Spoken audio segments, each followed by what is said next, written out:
Good morning students, welcome to all of you. आज हम पढ़ेंगे अजंता केव्स यानी अजंता गुफाओं के बारे में। सबसे प्रसिद्ध गुफा स्थल अजंता है। यह महाराष्ट्र राज्य के औरंगाबाद जिले में स्थित है। वहाँ भूसावल या जलगांव और औरंगाबाद के रास्ते से पहुँचा जा सकता है। तो ये जो महाराष्ट्र का औरंगाबाद है वहाँ पर ये गुफाएं हैं और जलगांव से करीब 55 किलोमीटर दूर एक पहाड़ पर ये बनी हुई है। अजंता में कुल 26 गुफाएं हैं। यहाँ 26 लिखा हुआ है, वैसे अजंता में 30 गुफाएं हैं। इनमें से 4 गुफाएं चैत्य गुफाएं हैं। जो गुफाओं का इनका डिफरेंस मैंने बता दिया था चैत्य और विहार का। चैत्य जो गुफा मंदिर होते थे जहाँ बौद्ध धर्म गुरु या साधु जो पूजा करते थे, तो वहाँ 4 चैत्य गुफाएं हैं जिनका समय प्रारंभिक चरण ईसा पूर्व दूसरी और पहली शताब्दी यानी जीसस क्राइस्ट के बर्थ से 100 या और 200 साल पहले। गुफा नंबर 10 और 9 और परवर्ती चरण यानी कि ईसा की 5वीं शताब्दी यानी ईसा के बर्थ से 500 साल बाद।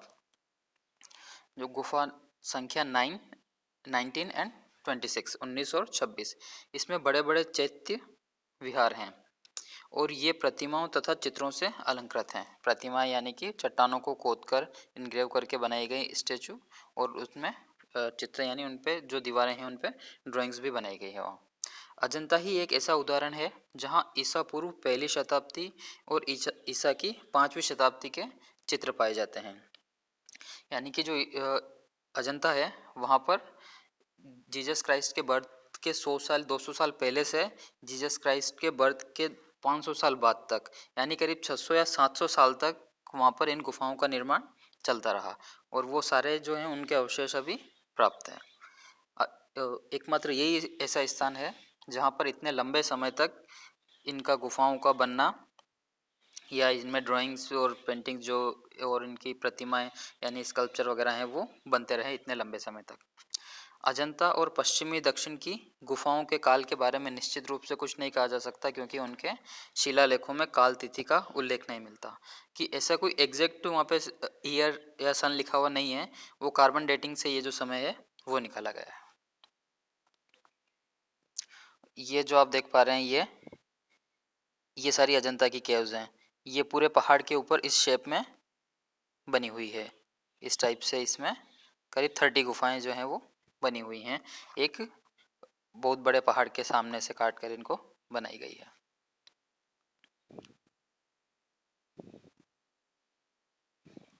गुफा संख्या 10, 9, 12 और 13 आरंभिक चरण की गुफाएं हैं। यानी ये जो बनाई गई थी वो करीब ईसा पूर्व 1st या 2nd सेंचुरी की बनी हुई है। गुफा संख्या 11, 15 व 6 ऊपरी तथा निचली और गुफा संख्या 7 ईसा की 5वीं शताब्दी के उत्तरवर्ती दशकों से पहले की हैं। जो केव यानी गुफा नंबर 11, 15 एंड 6 जो हैं वो और 7 ये लास्ट के समय में 5वीं शताब्दी में 5th सेंचुरी में बनी हुई हैं। बाकी सभी गुफाएं 5वीं शताब्दी के परवर्ती दशकों से ईसा की 6ठी शताब्दी के परवर्ती दशकों के बीच खोदी गई हैं। चैत्य गुफा संख्या 19 और 26 विस्तृत रूप से उत्कीर्ण की गई है। यानी जो 19 और 26 है ये काफ़ी बड़ी साइज़ की हैं और इसमें काफ़ी स्कल्पचर्स बनाए गए हैं। उनका मोहरा बुद्ध और बोधिसत्वों की आकृतियों से सजाया गया है। ये गजपृष्ठीय तहखानेदार छत वाली किस्म की है।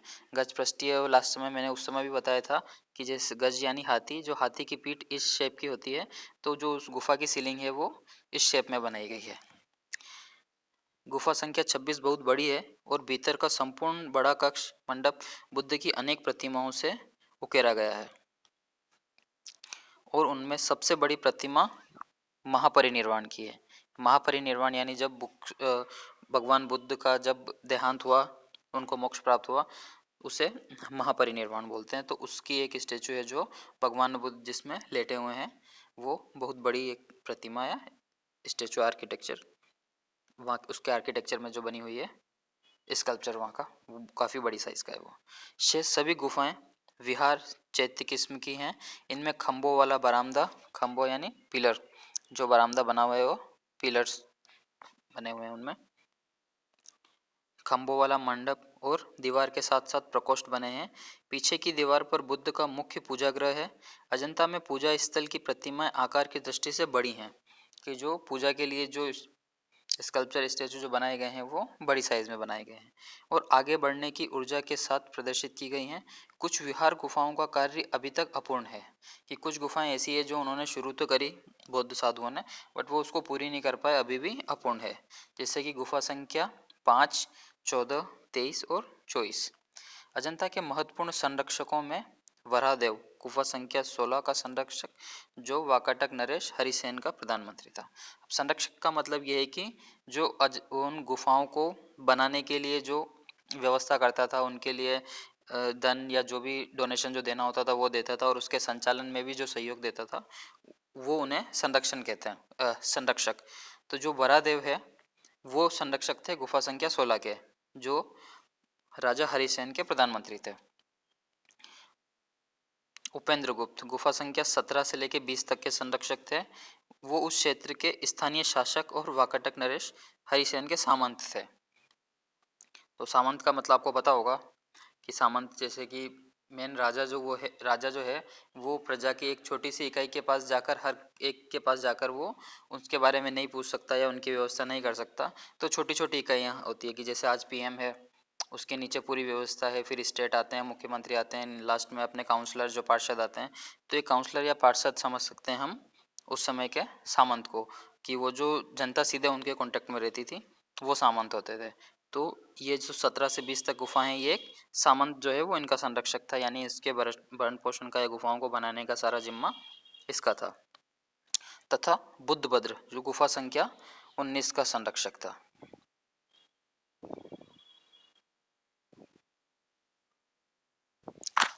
और मथुरा दास गुफा संख्या 4 का संरक्षक के नाम से उल्लेखनीय है। गुफा संख्या 1, 2, 16 और 17 में अनेक चित्र आज भी शेष हैं। बाकी गुफाओं में जो चित्र थे वो समय के साथ धूप, धूल, मिट्टी और वहाँ जो कुछ लोग रहते थे उनके खाना बनाने से और जो उनसे धुआं होता और उन सारी चीज़ों से उस जो काफ़ी चित्र जो हैं वो नष्ट हो चुके हैं। और लेकिन ये गुफा संख्या 1, 2, 16 और 17 है, इसमें काफ़ी चित्र अभी भी अवशेष हैं। जो हम बुक में देख पा रहे हैं ये वही चित्र हैं जो इन गुफा संख्या 16, 17, 1 और 2 के हैं। जैसे ये जो ड्राइंग हम देख पा रहे हैं ये अप्सरा इसको नाम दिया गया है, ये गुफा संख्या 17 की है। चित्रों में अनेक शैली प्रकारगत अंतर पाए जाते हैं। ईसा की 5वीं शताब्दी के अजंता चित्रों में बाहर की ओर प्रक्षेप दिखलाया गया है। रेखाएं अत्यंत स्पष्ट हैं और उनमें पर्याप्त लयबद्धता देखने को मिलती है। शरीर का रंग बाहरी रेखा के साथ मिल गया है, जिससे चित्र का आयतन फैला हुआ प्रतीत होता है। आकृतियां पश्चिमी भारत की प्रतिमाओं की तरह भारी हैं। पहले चरण में बनी गुफाओं, विशेषकर गुफा संख्या 9 एवं 10 में भी चित्र पाए जाते हैं। ये ईसा पूर्व प्रथम शताब्दी की हैं। इन चित्रों में रेखाएं पैनी हैं, रंग सीमित हैं। इन गुफाओं में आकृतियां स्वाभाविक रूप से बिना बढ़ा चढ़ाकर अलंकृत किए हुए रंगी हैं।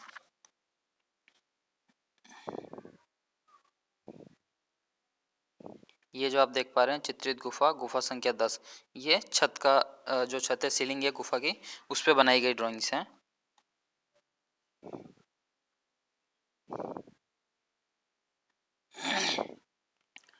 भौगोलिक स्थान के अनुसार घटनाओं को समूहबद्ध किया गया है। इसमें सतहों में क्षैतिज तरीके से आकृतियों का नियोजन किया गया है। क्षैतिज यानी हॉरिजॉन्टल, इस प्रकार से जैसे ये सारे बुद्ध की जो ड्राइंग्स बनी हुई है क्षैतिज है, हॉरिजॉन्टली। भौगोलिक स्थिति को वास्तु के बाहरी हिस्सों से पृथक कर दिखाया गया है।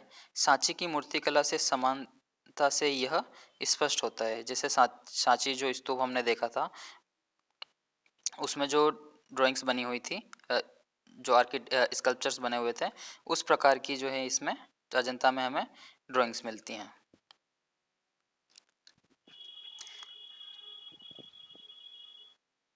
पगड़ी की आगे की गांठ उसी प्रकार से आकृतियों में दिखाई गई है जिस प्रकार मूर्तियों में दिखाई गई है। जो सांची में हमने स्तूप में जो स्कल्पचर जो बने हुए थे, तो उस प्रकार उसमें जो ह्यूमन फिगर जिस प्रकार से बनाए गए थे, जैसे उनके कपड़े थे, उसी प्रकार से जो ड्राइंग्स है इसमें बनाई गई है। जैसे इसमें एक एग्जांपल दिया गया है पगड़ी की गांठ, यानी ऊपर जो उन लोगों ने जो पगड़ी पहनी हुई है उसके ऊपर जो गांठ टाइप का जो बनाया गया था, जो स्कल्पचर में देखने को मिलता है, वैसा ही यहाँ की ड्राइंग में भी बनाया गया है। तथापि पगड़ियाँ कुछ अलग अलग प्रकार की भी चित्रित हैं। दूसरे चरण में चित्रों का अध्ययन गुफा संख्या 10 तथा 9 की दीवारों व स्तंभों पर बने चित्रों से किया जा सकता है। बुद्ध की ये आकृतियां 5वीं शताब्दी के चित्रों से भिन्न है और ये जो ड्राइंग्स थी ये दीवारों पर, खंभों पर और गुफा की छत पर सभी जगह बनाई गई। बुद्ध की ये आकृतियां 5वीं शताब्दी ईस्वी के चित्रों से भिन्न है। चित्रकला के क्षेत्र में इस प्रकार की गतिविधियों को धार्मिक आवश्यकताओं के आधार पर समझा जाना चाहिए। गुफाओं का निर्माण एवं चित्रकला की गतिविधियां साथ साथ एक ही समय में हुई थी। अगले चरण के चित्र मुख्यतः गुफा संख्या 16, 17, 1 और 2 में देखे जा सकते हैं। गुफा संख्या 16, 17, 1 और 2 ये चित्र हैं। ये गुफा संख्या 1 और 2 ये लास्ट में के समय में बनी हुई है। ये सबसे नई गुफाएं हैं इन सारी गुफाओं में। इसका अर्थ यह नहीं है कि अन्य गुफाओं में चित्र निर्माण नहीं हुआ। वस्तुतः प्रत्येक खोदी गई गुफा में चित्र बनाए गए, परंतु उनमें कुछ शेष रह गए। इन गुफा चित्रों में प्रतीकात्मक वर्गीकरण पाया जाता है। यह भी देखा गया है कि इन चित्रों में त्वचा के लिए विभिन्न रंगों जैसे भूरा, पीलापन लिए हुए भूरा, हरित, पीले आदि का प्रयोग किया गया। जैसे हम इस वाली ड्राइंग में ये जो महाजनक जातक कथा का एक पार्ट है जो बनाया गया है, उसमें हम देखते हैं कि जो जितने फिगर जो बनाए गए हैं करीब 1, 2, 3, 4, 5, 6 हैं, तो उसमें सभी के स्किन का कलर अलग अलग बनाया गया है जो भिन्न भिन्न प्रकार की जनसंख्या का प्रतिनिधित्व करता है। गुफा संख्या 16 और 17 के चित्रों में सटीक और शालीन रंगात्मक गुणों का प्रयोग हुआ है। इनमें गुफा की मूर्तियों के समान भारीपन नहीं है। आकृतियों के घुमाव लयात्मक हैं। लयात्मक यानी रिदम में उनकी लाइंस जो बनी हुई है वो भूरे रंग की मोटी रेखाओं से उभार प्रदर्शित किया गया है। रेखाएं जोरदार और शक्तिशाली हैं। आकृति संयोजन में विशिष्ट चमक देने का प्रयास किया गया है। गुफा संख्या 1 एवं 2 के चित्र सलीके से बने हुए एवं स्वाभाविक हैं, जो गुफा की मूर्तियों से सामंजस्य रखते हैं। वास्तु का संयोजन सामान्य है और आकृतियों को त्रिआयामी बनाने हेतु एवं विशेष प्रभाव लाने के लिए गोलाकार संयोजन का प्रयोग किया गया है। अर्धनिर्मित लंबी आंखें बनाई गई हैं। चित्रकारों के विभिन्न समूहों द्वारा निर्मित चित्रों की भिन्नता का पता उनकी प्रतीकात्मकता एवं शैलीगत विशेषताओं से चलता है। स्वाभाविक भंगिमाएं एवं बड़ा चढ़ाकर न बनाए गए चेहरों का प्रयोग विशिष्ट रूप से किया गया है। यह वहाँ जो ड्राइंग्स जो बनी हुई है उसके बारे में डिस्क्राइब किया हुआ है कि वो किस प्रकार की बनाई गई हैं। इन प्रतिमाओं के विषय बुद्ध के जीवन की घटनाएं। यहाँ सारी जो स्कल्पचर्स या स्टेचू जो बने हुए हैं या ड्राइंग्स जो बनी हुई हैं वो सारी भगवान बुद्ध के जीवन से संबंधित है, जिसमें उनके जीवन की घटनाएं यानी कि जब बुद्ध जीवित थे तब उनके जीवन में जो घटनाएं हुई थी उनके बारे में ड्राइंग बने हुए हैं या स्टेचू या स्कल्पचर बने हुए हैं, या फिर जातक और अवदान कथाओं के प्रसंग हैं। जातक कथा मैंने पहले भी बताया था, जैसे भगवान बुद्ध जन्म लिया उससे पहले उनके काफ़ी जन्म हो चुके थे, तो उनसे रिलेटेड जो कथाएं जो उस समय जन्मी या जो बुद्ध साधुओं ने आम जन में फैलाई, उन कथाओं को भी इसमें चित्रित किया गया है। उन्हें जातक कथाएं कहते हैं। और है अवदान कथाएं। जो अवदान कथाएं भी जो बुद्ध धर्म से रिलेटेड थी, लेकिन उनमें बुद्ध का वो जो था प्रतिमाएं यहाँ वो नहीं बनी हुई है, लेकिन बुद्ध को लेकर के जो उनके अनुयायी थे उन्होंने जो काम किए उसकी कथाएं हैं वो भी यहाँ पर चित्रित की गई हैं। कुछ चित्र जैसे सिंहल अवदान, ये एक पूरा द्वीप या काफ़ी एक बड़ी जगह थी, उसको किसी एक ने बौद्ध धर्म संघ में दान देने के लिए उसे खरीदा था, उसकी स्टोरी इसके अंदर है। महाजनक जातक, विदुर पंडित जातक, ये सारी जातक कथाएं हैं जो बुद्ध के पूर्व जन्मों की स्टोरीज हैं। के प्रसंग गुफा की संपूर्ण दीवार को ढके हुए हैं। यह उल्लेखनीय है कि छद्म जातक की कथा आरंभिक काल की गुफा संख्या 10 पर विस्तार पूर्वक चित्रित की गई है। छद्म जातक ये एक 6 दांत वाले हाथी की कथा है जो भगवान बुद्ध के पिछले जन्म की है, और विभिन्न घटनाओं को अनेक भौगोलिक स्थानों के अनुसार एक साथ रखा गया है। जैसे कि जंगल में घटित घटनाओं को राजमहल में घटित घटनाओं से अलग दिखाया गया है। गुफा संख्या 10 में छद्म का दृश्य पूरी तरह पाली पाठ का अनुसरण करता है। पाली पाठ यानी उस समय जो क्लासिकल लैंग्वेज या जो पढ़ने लिखने की या पंडितों की जो भाषा थी वो संस्कृत हुआ करती थी, लेकिन भगवान बुद्ध ने जो अपने उपदेश दिए थे वो पाली और प्राकृत भाषा में दिए थे। तो जो पाली भाषा में जो उनके बाद उनके अनुयायियों ने जो लिखे हैं उनके बारे में जो बुक्स लिखे हैं या धर्म ग्रंथ जो उनके लिखे हुए हैं, उनकी शिक्षा के बारे में जो लिखा हुआ है वो पाली लैंग्वेज में लिखा हुआ है। तो जो पाली लैंग्वेज में जो इस जातक कथा का जो वर्णन किया हुआ है, छद्म जातक कथा का, तो जैसा बुक में वर्णन किया गया है सेम वैसा का वैसा ही जो गुफा संख्या 10 में 10 में पूरा वैसा ही एक ड्राइंग बनाया गया है पूरी दीवार के ऊपर। जबकि गुफा संख्या 17 में वही प्रसंग भिन्न रूप से चित्रित किया गया है, लेकिन गुफा संख्या 17 में जो केव 17 में जो ड्राइंग बनी हुई है छद्म जातक की, वो उससे थोड़ी डिफरेंट है। तथापि यह द्रष्टव्य है कि पद्मपाणि और वज्रपाणि की आकृतियां अजंता में आम है। पद्मपाणि और वज्रपाणि ये भगवान बुद्ध की स्कल्पचर हैं, जो उनके बैठने के तरीके से उनके अलग अलग नाम हैं या उनके पोस्चर के अकॉर्डिंग।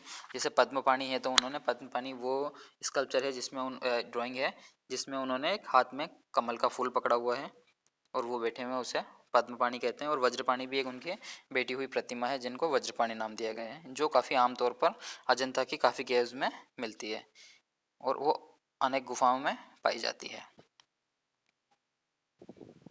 यह लेकिन वे गुफा संख्या 1 में सर्वोत्तम रीति से सुरक्षित हैं, कि वो काफ़ी गुफाओं में पाई गई है लेकिन गुफा संख्या 1 में वो ज़्यादा सुरक्षित है क्योंकि उनके ड्राइंग्स जो हैं वो अभी भी अच्छी स्थिति में मिल जाते हैं, बाकी सभी के तो नष्ट हो चुके हैं, इसीलिए वो सबसे फेमस जो है वो गुफा संख्या 1 में है। गुफा संख्या 2 की कुछ आकृतियाँ व्यंग्य की प्रतिमाओं से संबंध रखती है। व्यंग्य जो दक्षिण भारत में है वहाँ पर भी इस प्रकार की प्रतिमाएं मिली हैं, जबकि दूसरी ओर कुछ प्रतिमाओं के निरूपण में विदर्भ की मूर्तिकला का प्रभाव भी दृष्टिगोचर होता है। ये अजंता हमारा खत्म होता है। अब है आगे एलोरा, ये भी महाराष्ट्र में ही है, इसके बारे में हम पढ़ते हैं। ये जो हमने अजंता पढ़ा है उसमें सिर्फ भगवान बुद्ध से संबंधित हैं वो सारी ड्राइंग्स और स्कल्पचर हमें मिलते हैं और उन्हीं से संबंधित गुफाएं केव्स हैं। लेकिन जो एलोरा है, एलोरा में हमें सनातन यानी हिंदू धर्म की गुफाएं भी मिलेगी, बौद्ध धर्म की भी और जैन धर्म की भी, वो सभी गुफाएं उसमें मिलती हैं। तो आइए हम पढ़ते हैं एलोरा के बारे में। एलोरा भी महाराष्ट्र में है। औरंगाबाद जिले में एक अन्य महत्वपूर्ण गुफा स्थल है एलोरा। यह अजंता से 100 किलोमीटर की दूरी पर स्थित है। यहाँ बौद्ध, ब्राह्मण और जैन तीनों तरह की 34 या 34 केव्स हैं, 34 गुफाएं हैं, जिसमें तीनों धर्म बौद्ध, ब्राह्मण यानी सनातन या हिंदू धर्म जो है वो और जैन धर्म तीनों की बनी हुई हैं। देश में कलाओं के इतिहास की दृष्टि से यही एक ऐसा अनुपम स्थल है जहां ईसा की 5वीं शताब्दी से लेकर 11वीं शताब्दी तक के 3 भिन्न भिन्न धर्मों के मठ धर्म भवन के साथ पाए जाते हैं। कि ये एक ऐसी जगह है जहाँ पर सभी धर्मों के या जो है तीनों धर्मों के ड्राइंग्स मिल गए हैं, यानी कि तीनों धर्मों के यहाँ पर साधु सन्यासी या जो लोग थे वो एक साथ अपनी पूजा आराधना करते थे, अपनी साधना करते थे। बाकी दूसरी जगहों पर इस प्रकार का नहीं मिलता है। 5वीं शताब्दी से लेकर 11वीं शताब्दी तक बने हैं ये। इसके अलावा यह अनेक शैलियों के संगम के रूप में भी बेजोड़ हैं। एलोरा और औरंगाबाद की गुफाएं दो धर्मों, विशेष रूप से बौद्ध धर्म और ब्राह्मण धर्म के बीच चल रहे अंतरों को दर्शाती है। वहाँ बाहर बौद्ध गुफाएं हैं, 12 बौद्ध गुफाएं हैं जहाँ बौद्ध धर्म के वज्रयान संप्रदाय की अनेक प्रतिमाएं हैं। जैसे मैंने पहले भी बताया था कि बौद्ध धर्म में भी 3 अलग अलग पार्ट हो गए थे, महायान, हीनयान सबसे पुराना था, हीनयान, महायान और वज्रयान। इनमें डिफरेंस ये था कि हीनयान जो लोग थे वो भगवान बुद्ध को निराकार रूप में पूजते थे, यानी उनके स्टेचूज को नहीं पूजते थे, उनके प्रतीकात्मक रूप में उनकी पूजा करते थे। वो ये नहीं मानते थे कि भगवान बुद्ध का स्टेचू या मूर्ति बनाया जाए, उनको पूजा जाए। लेकिन जो महायान वाले थे वो भगवान बुद्ध का स्टेचू बनाते और उनको पूजने में विश्वास करते थे। और जो वज्रयान वाले थे वो तंत्र साधना करते थे। ये तीनों डिफरेंसेस हैं इनमें। जैसे तारा संप्रदाय की अनेक प्रतिमाएं हैं, जैसे तारा, महामयूरी, अशोभ्य, अवलोकितेश्वर, मैत्रेय, अमिताभ आदि प्रतिमाएं प्रस्तुत की गई हैं। ये भगवान बुद्ध की हैं। बौद्ध गुफाएं आकार की दृष्टि से काफ़ी बड़ी हैं और उनमें 1, 2 यहाँ तक कि 3 मंजिलें हैं। मतलब गुफाएं ऐसे भी हैं जो फ्लोर के रूप में बनाई गई हैं कि एक नीचे फिर उसके ऊपर इस टाइप से भी बनाई गई हैं। उनके स्तंभ विशालकाय हैं। अजंता में भी 2 मंजिली गुफाएं खुदी हैं, मगर एलोरा में 3 मंजिली गुफा बनाना वहाँ की विशेष उपलब्धि कही जा सकती है। ऐसी गुफाओं पर प्लास्टर और रंग रोगन किया गया था। अधिष्ठाता बुद्ध की प्रतिमा आकार में बड़ी हैं और पद्मपाणि तथा वज्रपाणि की प्रतिमाएं आमतौर पर उनके अंगरक्षक के रूप में बनाई गई हैं। गुफा संख्या 12 जो कि एक 3 मंजिली गुफा है, यानी वो 3 स्टोरीज में बनाई गई है। उसमें तारा, अवलोकितेश्वर, मानुषी बुद्धों और वेरोचन, अशोभ्य, रत्नसंभव, अमिताभ, अमोघ सिद्धि, वज्रसत्व और वज्रराज की प्रतिमाएं उपलब्ध हैं। ये सारे स्कल्पचर के नाम हैं जो भगवान बुद्ध के हैं। दूसरी ओर ब्राह्मण धर्म की तो एक ही 2 मंजिला गुफा यानी कि गुफा संख्या 14 है। स्तंभों के डिजाइन और गुफाओं में बनने शुरू हुए थे और जब वे विकसित होते होते 9वीं शताब्दी की जैन गुफाओं में पहुंचे तो वे अत्यंत अलंकृत हो गए। अलंकृत यानी डेकोरेटिव, यानी सजाए गए जो हैं वो ज़्यादा सजाए गए हो गए, पहले थोड़े प्लेन थे और उनके सज्जात्मक रूप में भारी उभार आ गया। ब्राह्मणिक गुफा संख्या 13 से 28, इनमें अनेक प्रतिमाएं पाई जाती हैं। गुफा संख्या 1 से 12 जो है वो बौद्ध धर्म से संबंधित है। 13 से 28 तक ब्राह्मण हिंदू धर्म या सनातन धर्म जिसे कहते हैं उससे संबंधित है। और गुफा 29 से लेकर 34 तक 6 गुफाएं हैं वो जैन धर्म से संबंधित है। तो जो ब्राह्मणिक गुफाएं, ब्राह्मण गुफाएं हैं ब्राह्मण धर्म से संबंधित, वो गुफा संख्या 13 से 28 है। इसमें अनेक प्रतिमाएं पाई जाती हैं। उनमें कई गुफाएं शैव संप्रदाय को समर्पित है। शैव संप्रदाय यानी जो भगवान शिव की आराधना करते थे उससे संबंधित है, परंतु उनमें शिव और विष्णु तथा पौराणिक कथाओं के अनुसार उनके अवतारों की प्रतिमाएं प्रस्तुत की गई है। यहाँ पर भगवान विष्णु, शिव और पौराणिक जो कथाएं हैं ब्राह्मण धर्म से संबंधित, उनके अवतारों की प्रतिमाएं वहाँ बनाई गई है। शिव कथा प्रसंगों में कैलाश पर्वत को उठाए हुए रावण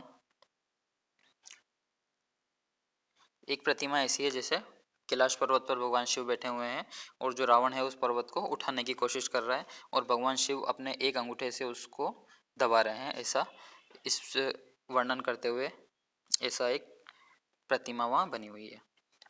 एक है अंधकासुर वध की एक कल्याण सुंदर जैसे प्रसंग स्थान स्थान पर चित्रित किए गए हैं, जबकि वैष्णव कथा प्रसंगों में विष्णु के विभिन्न अवतारों को दर्शाया गया है। एलोरा की प्रतिमाएं विशालकाय हैं, उनका आयतन बाहर निकला हुआ है जो चित्र की परिधि में गहराई उत्पन्न करता है। प्रतिमाएं भारी हैं और उनमें मूर्तिकला का शानदार प्रदर्शन किया गया है। एलोरा में अनेक कलाकार भिन्न भिन्न स्थलों जैसे विदर्भ या महाराष्ट्र में जो है, कर्नाटक, तमिलनाडु आदि से आए थे, यानी अलग अलग जगह के आर्टिस्टों ने आकर के ये गुफाएं और इनकी प्रतिमाओं का निर्माण किया है और उन्होंने प्रतिमाओं को उकेरा था। इसीलिए मूर्तिकला की शैलियों की दृष्टि से भारत में इसे अनेक शैलियों का संगम कहा जा सकता है। जैसे हर एक व्यक्ति की हैंडराइटिंग अलग होती है, उसी प्रकार से हर एक जो आर्टिस्ट होते हैं उनकी एक आर्ट स्टाइल होती है या वो जो काम करते हैं वो एक अलग तरीके का होता है। तो इसीलिए यहाँ जब अलग अलग जगह के कलाकारों ने, आर्टिस्टों ने आकर काम किया तो वो सारे अलग अलग हमें दिखाई देते हैं, समझ में आते हैं। इसीलिए ये काफ़ी शैलियों का संगम स्थान कहा जाता है कि काफ़ी अलग अलग आर्ट मिलकर के यहाँ पर काम हुआ है। गुफा संख्या 16 को कैलाश लेनी कहा जाता है, इसको कैलाश मंदिर भी कहते हैं गुफा संख्या 16 को। यहाँ केवल एक अकेली गुफा को काटकर एक शैल मंदिर बनाया गया है। तो ये जो गुफा संख्या 16 है ये पूरे एक ही चट्टान को, पूरा पहाड़ रूप में एक बड़ा पत्थर था उसको काट करके ये बनाई गई है। इसे वास्तव में कलाकारों की एक अनुपम उपलब्धि कहा जा सकता है। इस पर अगले अध्याय में भी चर्चा की जाएगी। महत्वपूर्ण शैव गुफाओं में गुफा संख्या 29 और 21 उल्लेखनीय है, ये भी शैव धर्म से संबंधित है। गुफा संख्या 29 की योजना मुख्य रूप से एलिफेंटा जैसी है। एलिफेंटा गुफाएं भी हम आगे पढ़ेंगे, ये भी महाराष्ट्र से कुछ दूरी पर समुद्र में बनी हुई है। गुफा संख्या 29, 21, 17 और 14 और 16 की मूर्ति कलात्मक विशेषता, विशालता, स्मारकीयता और चित्र में प्रदर्शित गतिशीलता की दृष्टि से आश्चर्यजनक है। एक अन्य उल्लेखनीय गुफा स्थल बाग है। बौद्ध भित्ति चित्रों यानी बौद्ध भित्ति चित्रों वाली बाग गुफाएं मध्य प्रदेश के धार जिला मुख्यालय से 97 किलोमीटर 93 किलोमीटर की दूरी पर स्थित है। यह बाग गुफाएं जो महाराष्ट्र में है। ये गुफाएं प्राकृतिक नहीं है, अपितु चट्टानों को काट कर बनाई गई हैं। ये प्राचीन समय में सातवाहन काल में बनाई गई थी। अजंता जैसी बाघ गुफाओं का निर्माण कुशल शिल्पकारों द्वारा सीधे बलुए पत्थर से किया गया है, जिसका मुख बागिनी नामक मौसमी नदी की तरफ है। आज मूल 9 गुफाओं में से केवल 5 गुफाएं शेष बची है। यहाँ 9 गुफाएं बनाई गई थी, जिसमें से 4 तो करीब नष्ट हो चुकी है, सिर्फ 5 गुफाएं बची है, जिनमें से सभी भिक्षुओं के विहार या चतुष्कोण वाले विश्राम स्थल हैं। ये जो बची हैं ये सभी गुफाएं जो हैं विहार गुफाएं हैं, इनमें ये पूजा का स्थल नहीं था, इनमें सिर्फ बौद्ध साधु रहते थे। इनमें लघु कक्षों के पीछे चैत्य अर्थात प्रार्थना कक्ष होता था, पीछे की तरफ होता था, बाकी ये सारे विहारी हैं। इन 5 गुफाओं में सबसे महत्वपूर्ण गुफा संख्या 4 है, जिसे आमतौर पर रंगमहल नाम से जाना जाता है। जो बाघ की गुफा संख्या 4 है उसका नाम दिया गया है रंगमहल, जहां दीवार और छत पर चित्र अभी भी दिखाई देते हैं। गुफा संख्या 2, 3, 5 या 7 में दीवारों और छतों पर भित्ति चित्रों को देखा जा सकता है कि इन गुफाओं में इनकी दीवारों पर या सीलिंग यानी छत पे भी ड्राइंग्स बनाए गए हैं। इनमें लाल भूरे रंग के पत्थर के किरकिरे से तैयार मोटे प्लास्टर से इन दीवारों और छतों को बनाया गया है। यानी इन गुफाओं को खोदने के बाद इनकी दीवारों पर भी प्लास्टर किया गया है ड्राइंग बनाने से पहले।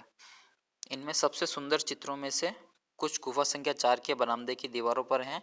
भारतीय शास्त्रीय कला को और अधिक हानि न हो इसलिए 1982 में इन चित्रों को ग्वालियर के पुरातत्व संग्रहालय में पुनः स्थापित किया गया, जिन्हें वहां देखा जा सकता है।